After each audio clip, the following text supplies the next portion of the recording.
출애굽기 21장 오늘 말씀 출애굽기 21장 1절부터 36절까지 말씀이에요. 구약성경 113면입니다. 영상을 통해서 출애굽기 21장 1절부터 36절까지 말씀을 함께 듣도록 하겠습니다. 제 21장. 내가 백성 앞에 세울 법규는 이러하니라.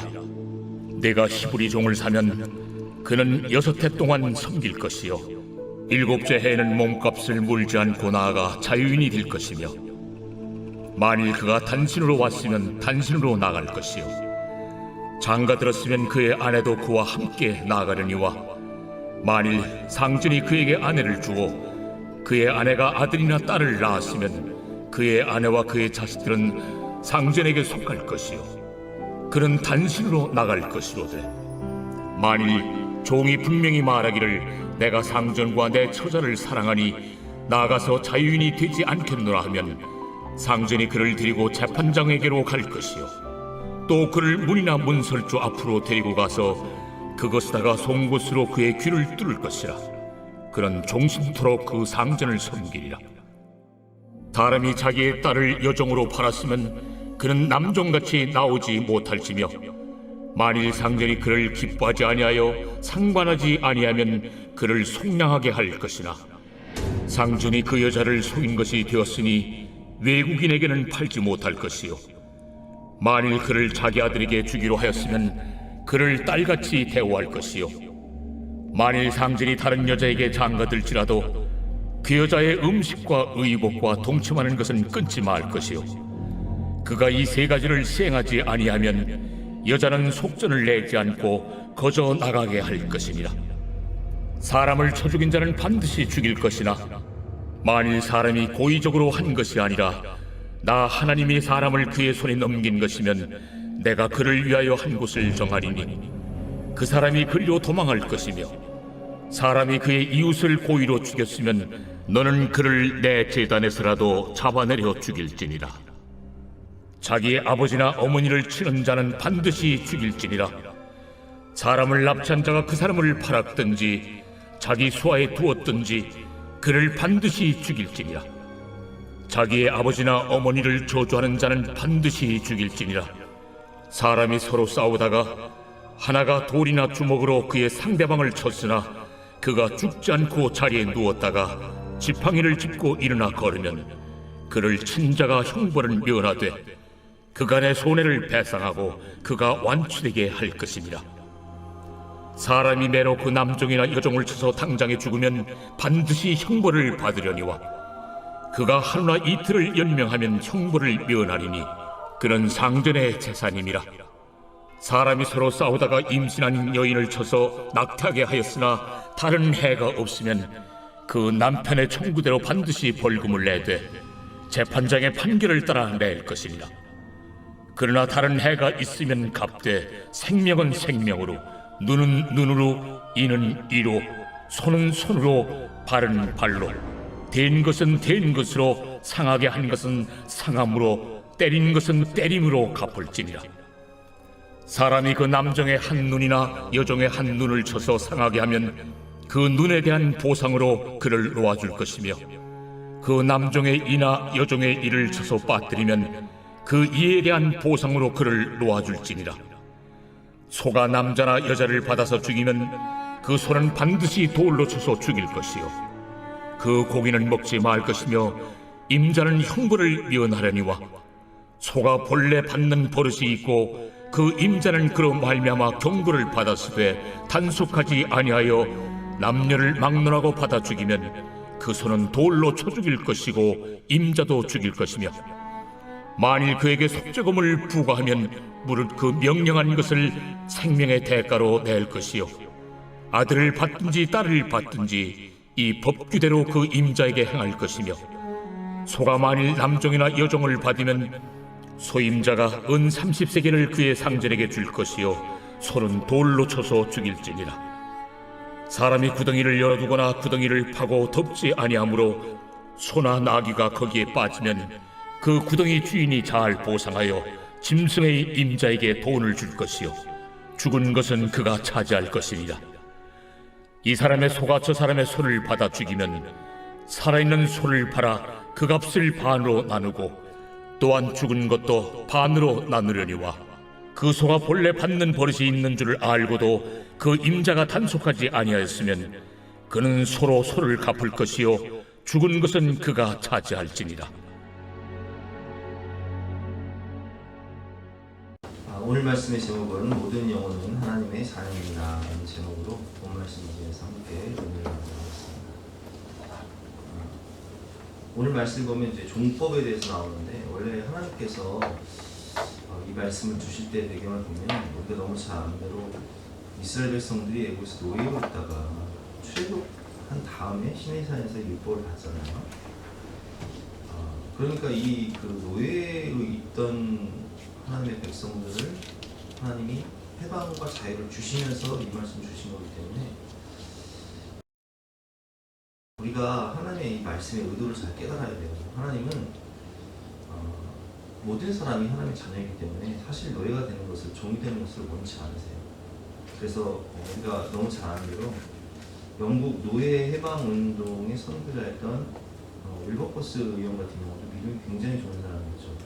그리고 미국 노예 해방 운동에 앞장섰던 링컨도 성경을 읽다가 빌레몬서가 어떤 내용이냐면 바울이 빌레몬에게 보낸 서신인데, 그 내용을 보면 빌레몬의 집에서 도망쳐온 오네시모라는 사람이 있어요.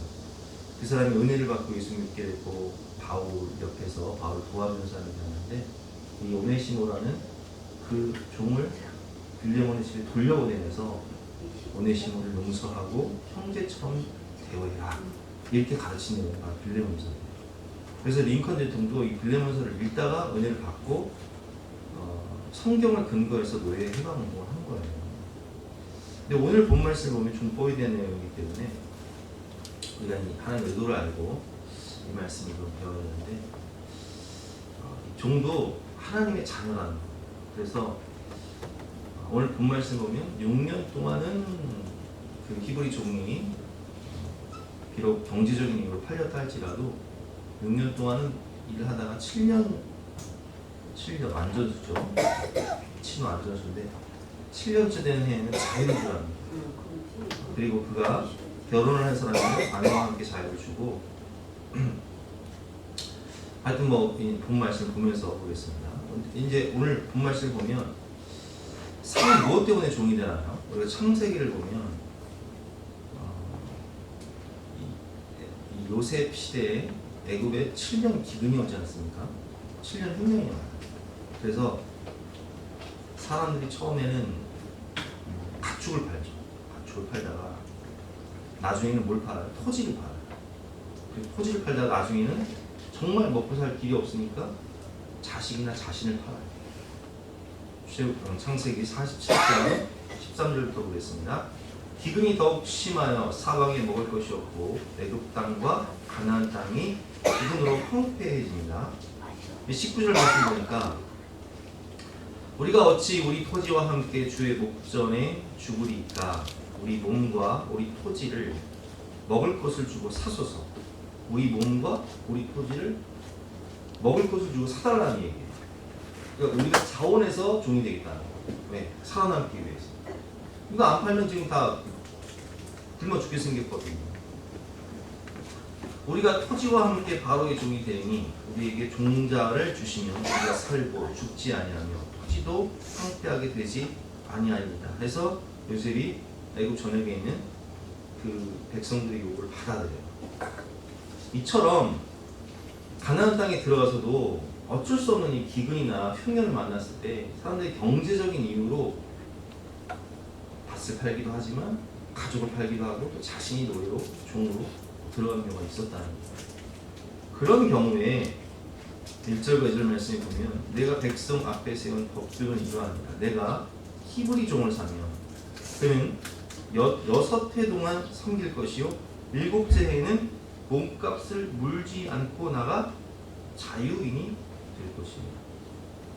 어쩔 수 없이 경제적인 이유로 종이 되었을 경우에는 6년 동안은 자신의 주인에게 충성을 하지만 7년째가 되는 해에는 자유를 주라는 거예요. 모든 영혼은 하나님의 백성이고, 이 히브리인 같은 경우는 같은 동포잖아요. 같은 동포이기 때문에 이 7년 자유의 해가 되면 그에게 자유를 주어 풀어주라는 거예요. 그리고 3절부터 보면 만일 그가 단신으로 왔으면 단신으로 나갈 것이요 장가들었으면 그의 아내도 그와 함께 나가려는 거예요. 그가 결혼한 상태에서 종으로 들어왔으면 아내도 함께 7년째 되는 해 나가라는 거예요. 모든 가족에게 자유를 주라는 거예요. 4절 말씀입니다. 만일 상전이 그에게 아내를 주어, 근데 그가 단신으로 들어왔다가 혼자 들어왔다가 이 주인이 볼 때 혼자 사는 것이 너무 외로워 보이고 쓸쓸해 보여서 그에게 아내를 주었을 경우, 그럴 경우에는 어떻게 하냐? 만일 상전이 그에게 아내를 주어 그의 아내가 아들이나 딸을 낳았으면 그의 아내와 그의 자식들은 상전에게 속할 것이요 그는 단신으로 나갈 것이오되, 이제 뭐 종이 그 아내는 상전이 준 거니까 나갈 때는 단신으로 나가도 되는데, 5절 말씀에 보면 만일 종이 분명히 말하기를 내가 혼자 나가는 것보다는 차라리 상전의 집에서 내 아내와 내 아이들과 함께 내가 살겠습니다 하면 그렇게 해주라는 거예요. 행복을 선택할 수 있는 권리가 있다는 거예요. 무슨 말씀이죠? 만일 종이 분명히 말하기를 내가 상전과 내 처자를 사랑하니 나가서 자유인이 되지 않겠노라 하면 상전이 그를 데리고 재판장에게로 갈 것이요 또 그를 문이나 문설주 앞에 데리고 와서 그것에다가 송곳으로 그의 귀를 뚫을 것이라. 그는 종신토록 그 상전을 섬깁니다. 그 재판장 앞에 가서 법적인 재판을 받고 그가 이제 귀를 뚫는 거예요. 문이나 문설주에 대고 귀를 뚫는 거예요. 여러분들이 귀를 뚫었다는 것은 내가 하나님의 종으로 영원토록 살겠습니다, 뭐 이런 의미로 귀를 뚫으신 거죠. 어쨌든 가족과 함께 살기를 원하면 그렇게 하라는 거예요. 선택권을 주는 거예요. 행복을 선택할 수 있는 권리를 주는 것입니다. 여종 같은 경우는 어떻게 했을까요? 여종도 하나님의 자녀라는 거예요. 그래서 오늘 본 말씀을 보면 정말 가족같이 내 아내나 혹은 내 딸처럼 대우해주라는 거예요. 7절 말씀이죠. 사람이 자기의 딸을 여종으로 팔았으면 그는 남종같이 나오지 못하였습니다. 자, 여종은 나오지 못해요. 근데 나올 수 있는 몇 가지 그 요건이 있어요. 그게 무엇이냐고 보겠습니다. 만일 상전이 그를 기뻐하지 아니하며 상관하지 아니하면 그를 속량할 것이나 상전이 그 여자를 속인 것이 되었으니 외국인에게는 팔지 못할 것이요. 자, 어떤 사람이 와서 내 딸을 사달라 해서 샀을 때 이 여종을 내가 아내로 맞이하지 않을 경우에는 팔 수 있어요. 근데 외국인에게는 팔지 말아야 돼요. 이해가 되시죠? 9절 말씀. 만일 그를 자기 아들에게 주기로 하였으면 그를 딸같이 대우할 것이. 만약 이 아이를 내 며느리로 우리 아들에게 부인으로 이렇게 데려왔으면 어떻게 대우하라고요? 딸같이 대우할 것이. 딸같이 정말 내 친딸처럼 대우하라. 10절 말씀이죠. 만일 상전이 다른 여자에게 장가들지라도 그 여자의 음식과 의복과 동침하는 것은 끊지 말 것이. 주인의 마음이 변해서 다른 여자에게 다시 장가를 들지라도 이 여인이 먹고 살 수 있도록 기본적인 생활을 할 수 있도록 모든 것을 충족시켜 주라는 거예요. 그리고 11절 말씀에 보면 그가 이 세 가지를 시행하지 아니하면 여자는 속전을 내지 않고 거저 나가게 될 것이다. 이게 무슨 얘기예요?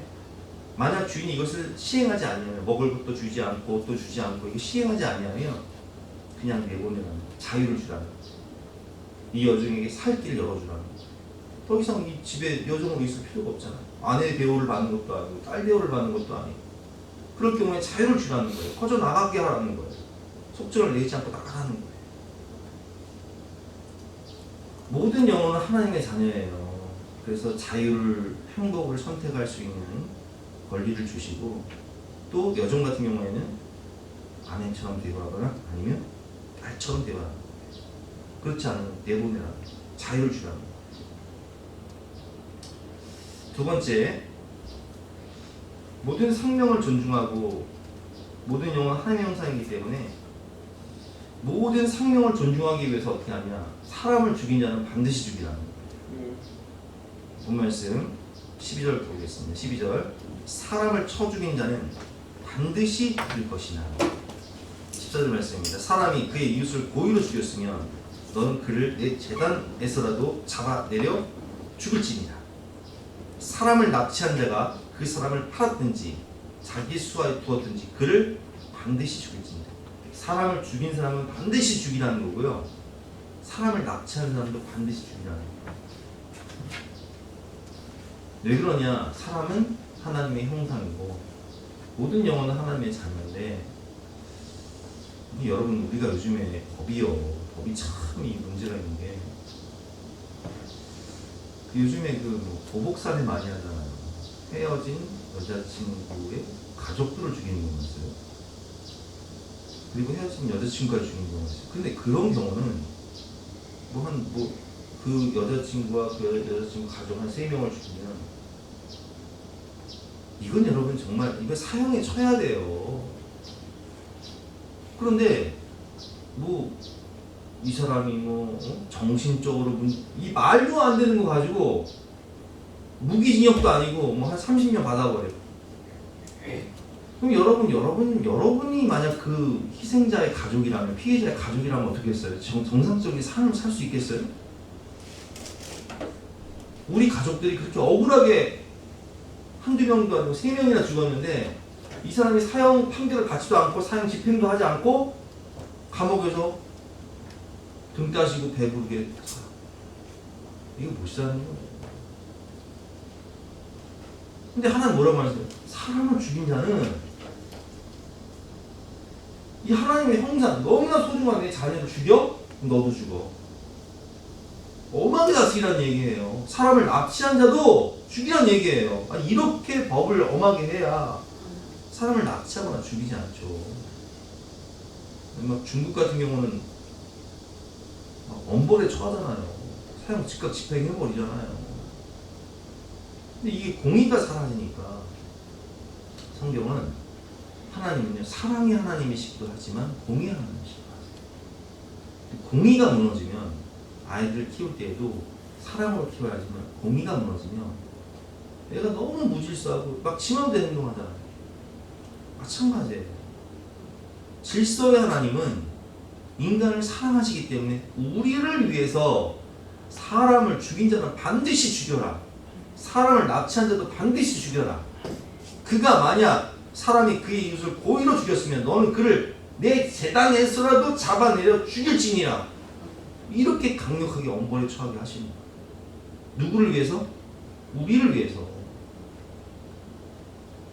우리의 영혼이, 우리의 생명이 다 하나님의 자녀고 너무나 소중한 존재인데, 생명 경시현상, 사람을 그렇게 많이 죽여도 사형 선고를 받지 않고, 사형 선고를 받아도 집행이 되지 않아요. 정말 문제가 있는 거예요. 연쇄살인은 사형 집행이 되지 않아요. 질서를 위해서, 우리의 안전을 위해서, 생명의 소중함을 위해서 하나님께서 엄벌에 처하라. 15절과 17절 말씀입니다. 자기 아버지나 어머니를 치는 자는 반드시 죽을지니라. 자기의 아버지나 어머니를 저주하는 자는 반드시 죽을지니라. 이렇게까지 말씀하세요. 엄벌에 처하라는 얘기죠. 부모를 저주하거나 치는 자도 반드시 죽이라는 거예요. 그러나 예외적인 경우도 있습니다.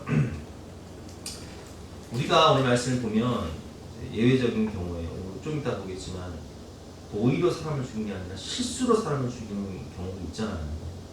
그런 경우는 도피성으로 피하는데, 그런 걸 살 수 있는데, 저는 오늘 이 말씀 묵상하면서 우리가 얼마나 알고도 죄를 저지르고 또 모르고도 죄를 저지르고 참 죽을 죄를 많이 저지르는구나 라는 것을 깨달았어요. 우리는 자라나면서 얼마나 부모를 저주하지는 않지만 부모님께 얼마나 원망을 해요. 이럴 거면 나 왜 낳았어? 엄마 아빠가 해준 게 뭐야? 이런 말들 많이 하고 살았잖아요. 부모를 원망하거나 불평하면서 살았던 우리들, 말로 우리가 실제로 사람을 죽이지 않았겠지만 말로, 생각으로 얼마나 많은 사람을 죽이고 살았어요. 마태복음 5장에 보면 예수님께서 이런 말씀하셨어요. 21절 말씀이죠. 옛사람에게 말하는 바 살인하지 말라. 누구든지 살인하면 심판을 받게 되리라. 이 구약 얘기하시는 거죠. 심판을 받게 되리라 하였다는 것을 너희가 들었으나 나는 너희에게 이르노니 형제에게 노하는 자마다 심판을 받게 되고 형제를 위하여 나가라 하는 자는 공의에 잡혀가게 되고 미련한 놈이라 하는 자는 지옥불에 들어가게 됩니다. 이렇게까지 말씀하셨어요. 그러니까 신약의 말씀은 우리가 형제에게 나가, 이게 무슨 얘기? 바보, 멍충이 이런 뜻이잖아요. 미련한 놈, 이런 사람도 이게 지옥불에 들어갈 만큼 큰 죄를 하는 거예요. 살인죄에 해당된다. 그럼 여러분 이런 말씀하시면 우리 중에 안 걸리는 사람 어디 있어요? 근데 우리 이 말씀 다 알면서도 그런 말 하고 살잖아요. 그 우리가 오늘 뭐 살인하지 마, 살인한 자는 반드시 죽여라. 아예 나는 해당 안 되겠지. 아니요, 우리 다 해당돼요. 사실 우리도요, 얼마나 말로, 생각으로, 마음으로 사람을 죽이면서 살아가는지 몰라요.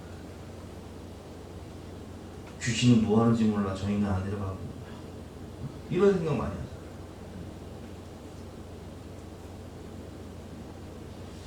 실수로 사람을 죽인 경우는 어떻습니까? 모르고 지은 죄죠. 모르고 지은 죄. 만일 사람이 고의적으로 한 것이 아니라 하나님이 사람을 그의 손에 넘긴 것이면 내가 그를 위하여 한 곳을 정하리니 그 사람이 그리로 도망할 것이. 실수로 사람을 죽인 경우에는 도피성이라는 곳이 있어요. 여호수아 20장에 보면 도피성 규정이 있는데, 이제 우리 이 가나안 땅이요, 우리나라 지도로 치면 한 강원도만 해요.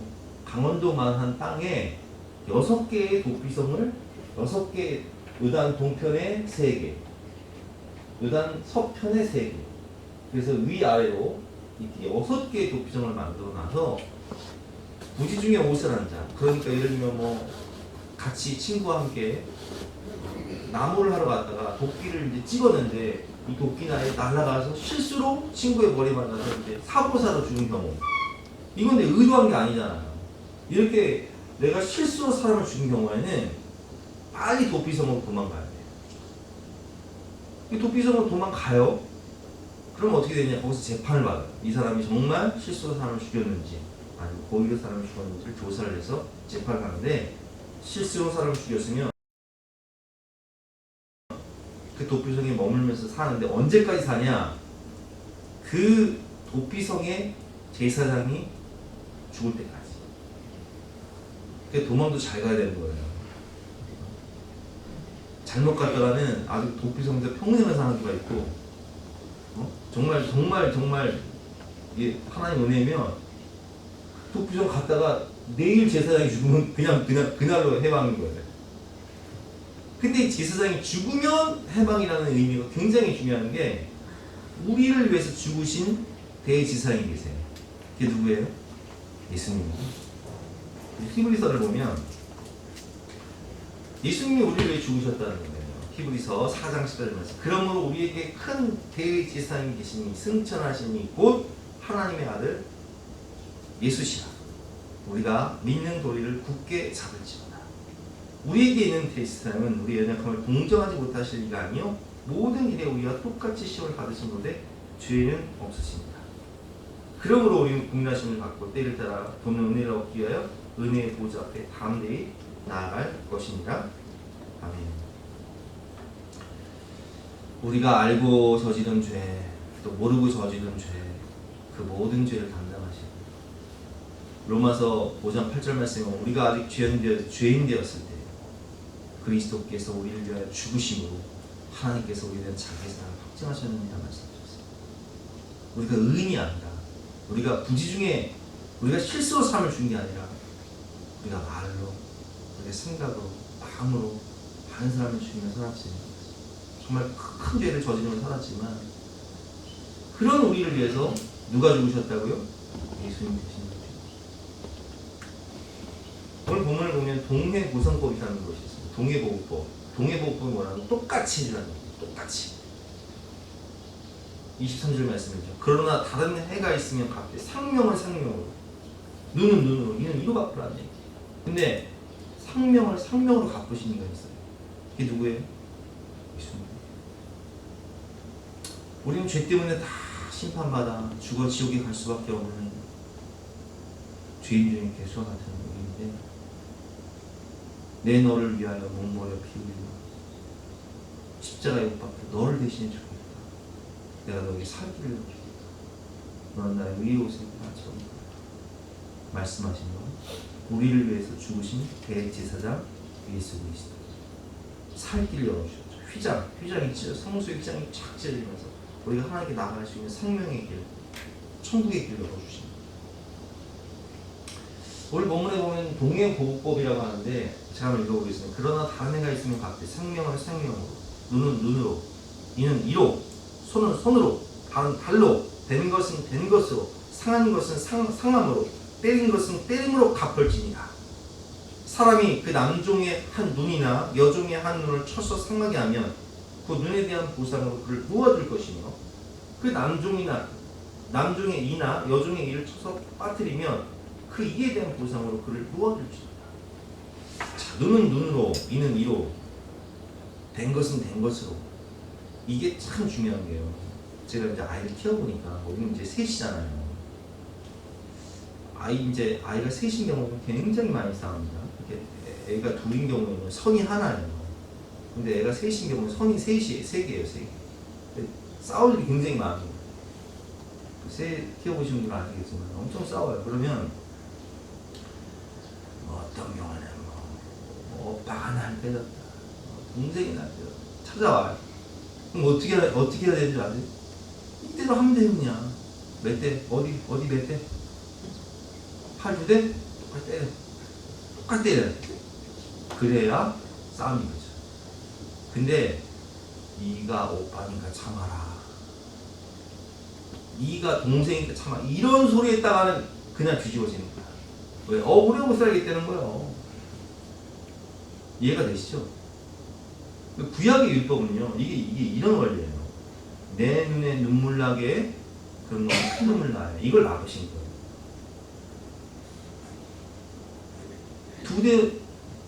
내 오빠가 나 두 대 때렸어, 나는 얘들 때릴 거야, 이러지 말라는 얘기예요.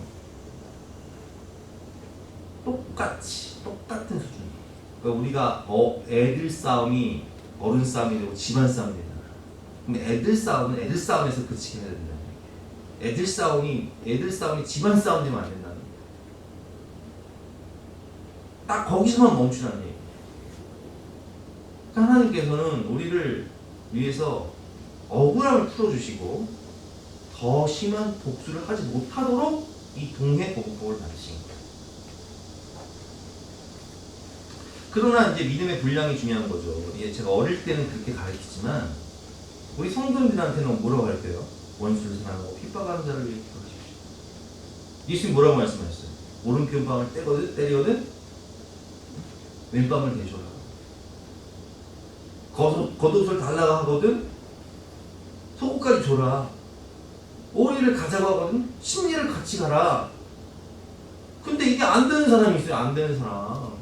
나는 못 되겠다는 거야. 그거 내 믿음의 그릇이 안 되는 걸, 내 마음의 그릇이 안 되는 걸 왜 이게 무슨 원수를 사랑하고 핍박하는 자를 왜 기도하라고 목사님 그렇게 말씀하시는 거예요? 잘 못하겠어요. 그런 분들 계세요. 근데 그런 분들한테 원수를 사랑하고 핍박하는 자를 위해 기도하라 제가 강조하면 아주 그냥 교회를 떠나버려요. 그래서 저는 바꿨어요. 이제 눈은 눈으로, 이는 이로, 생명은 생명으로. 구약의 믿음의 분량이 구약의 율법에 머무르는 분들은 그냥 그대로 하시면 돼요. 애들한테 네가 동생이니까 참아라, 네가 오빠라니까 참아라, 이런 소리 안 통해요. 왜? 애들 수준이 그건데 두 대 맞았으면 두 대 때려라. 팔만 쓰면 팔 때리고 등만 쓰면 등 때려라. 그렇게 해야 이게 풀리는 거예요. 그러나 신앙이 성숙해서 성령 충만해서 그리스도의 장성한 분량이 이르는 분들에게는 그분들은 손양원 목사님처럼 두 아들을 죽이는 원수를 양자로 삼을 수 있는 믿음의 분량이 되면 그렇게 해야겠죠. 이지선 교수처럼 정말 음주운전으로 자기의 온몸이 화상, 그 사람의 그 음주운전에서 내 인생이 정말 너무 고통당하고 힘들어도 그 사람을 저주하지 않고 그 사람을 위해서 기도할 수 있는 그런 분량이 된다면 그렇게 해야겠죠. 옛 계명에 머무르는 분들이 계시고 새 계명에 머무르는 분들이 계세요. 그건 각자의 믿음의 분량 따라하시면 돼요. 그거 안 되는데 애들한테 네가 뭐 오빠니까 참아, 네가 언니니까 참아 이런 소리 하지 마세요. 그 애들 아주 그냥 마음에 멍들게 하는 거예요. 그 아이가 성숙하면 시키지 않아도 자기가 스스로 자원해서 원수를 사랑하고 핍박하는 자에게 기도할 만큼의 분량이 되면 스스로 자원해서 용서하고 사랑하고 축복하겠죠. 그러나 안 되는 걸 되게 하면 안 돼요. 각자 믿음의 분량 따라, 내 믿음의 그릇 따라, 내 용량만큼 하시면 될 것 같습니다. 근데 중요한 것은 신약의 황금률이 중요해요. 이 마태복음 7장 7절 말씀이 신약의 황금률인데, 그러므로 무엇인지 남에게 대접을 받고자 하는 대로 너희도 남을 대접하라. 이것이 율법의 성질입니다. 내가 베푼 만큼 돌아오는 거예요. 내가 행할 만큼 돌아오는 거예요. 뿌리만큼 거두는 거예요. 내가 옛계명에 머무르면 거기서 그냥 머무는 만큼 내가 두 대 맞았으면 나도 두 대 때리겠지만 나중에 내가 두 대 때리면 나도 두 대 맞는 거예요. 그러나 오른쪽 뺨을 맞았을 때 왼쪽 뺨을 돌려내면 나중에 내가 그런 일이 있어도 용서받는 거예요. 이게 뭐예요? 신약의 황금률이에요. 그러므로 무엇이든지 남에게 대접을 받고자 하는 대로 너희도 남을 대접하라. 그럼 너도 그렇게 대접받게 될 것이다. 이것이 율법이요 선지자 아니라 이렇게 말씀하시죠. 그 심은 대로 거두는 법칙. 갈라디아서 6장 7절 말씀. 스스로 속이지 말라. 하나님은 업신여김을 받지 아니하니 사람이 무엇으로 심든지 그대로 거두리라. 행한 대로 갚아주시는 거예요. 뿌린 만큼 거두는 거예요.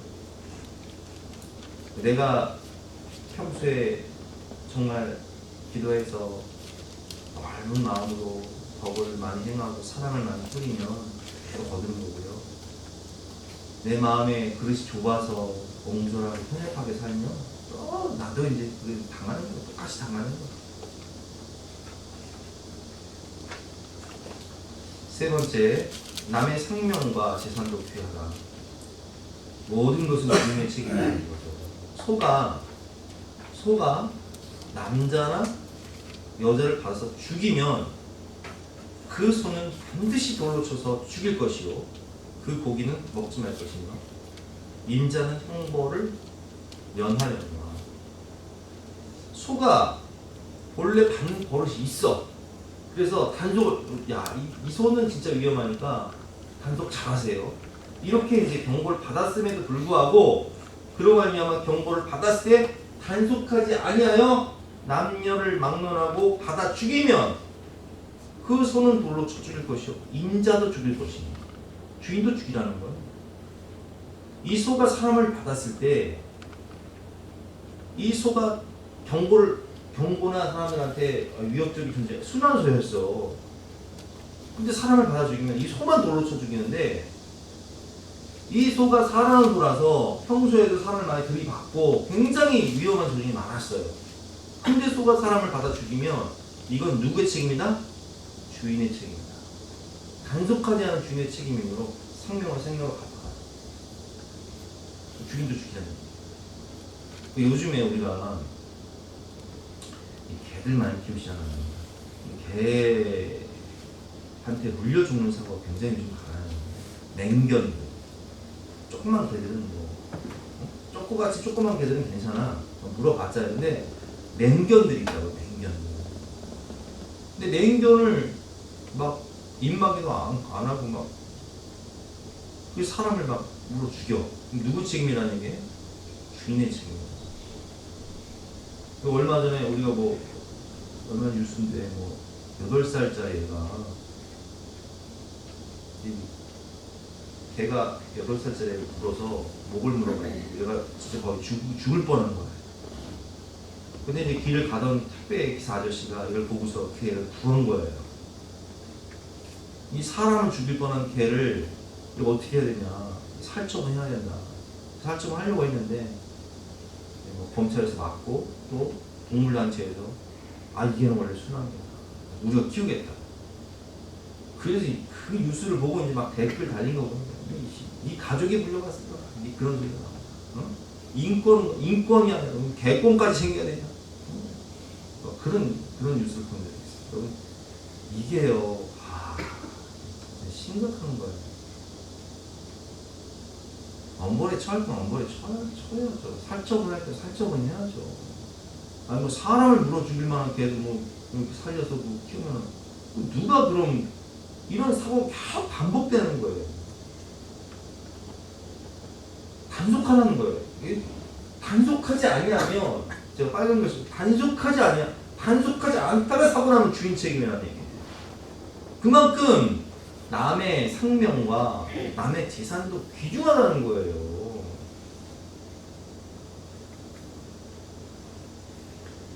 오늘 본문의 이 소는요 재산을 의미하잖아요. 우리가 이제 차 단속도 잘해야 되고 음주운전 뭐 이런 차 단속도 잘해야 되고요. 개 단속도 잘해야 되고요. 집안 단속도 잘해야 돼요. 집안 단속하지 않는 것도 큰 죄입니다. 애들 단속하지 않는 것도 큰 죄예요. 가서 사고 치면 누구 책임이에요? 부모 책임인 거예요. 그거는. 주인 책임인 거예요. 단속하지 않는 것도 큰 죄예요. 오늘 여러 가지를 배웠는데 제가 그 제목을 뭐라고 했죠? 모든 영혼은 하나님의 자녀. 하나님께서 이 말씀 주신 영혼은 우리 모두가 소중하기 때문에 한 영혼 한 영혼이 너무 소중하기 때문에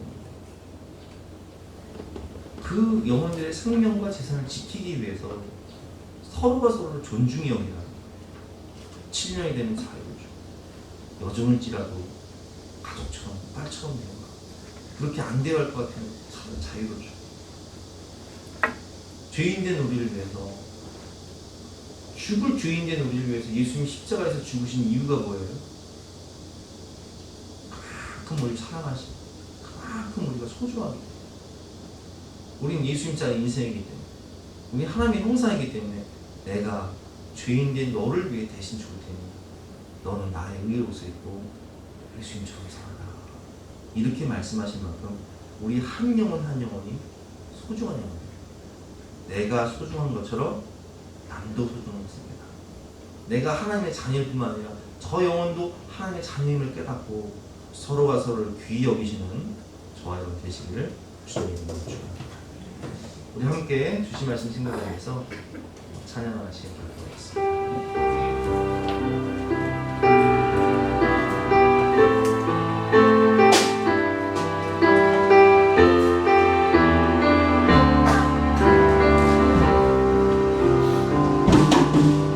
나의 피난처 예수 의지해요. 나의 피난처 예수 의지해요.